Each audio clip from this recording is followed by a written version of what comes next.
kansilado. Mao kini ang tinuod nga estado sa dugay ng gibaniog nga Mindanao Railway Project ubos sa Build Project ni kanhi Presidente Rodrigo Duterte. Mibuto ang balita sa dihang gianunsyo ni Undersecretary of Railways Cesar Chavez sa Department of Transportation kundi OTR.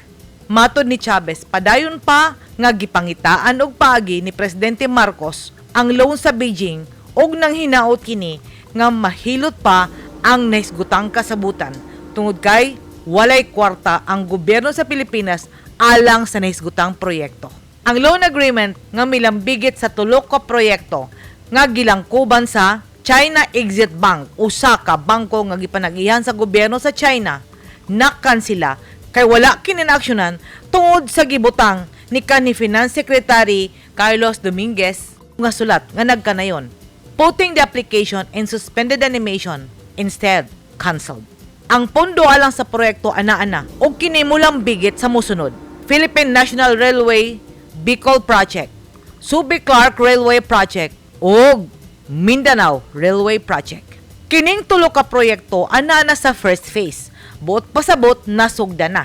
Gisaysay ni Chavez nga ang naisgutang mga proyekto wala na aprobahan sa Chinese government. Gisumite na sa Philippine government ang proyekto niadtong 2021-2022. Matod ni Chavez, gisulatan sa Department of Finance ang China Exim Bank niadtong Mayo nga kung dili maproseso ang loans, una moabot ang katapusang adlaw sa Mayo, i-konsidera kining gi-withdraw o gi-oktaba.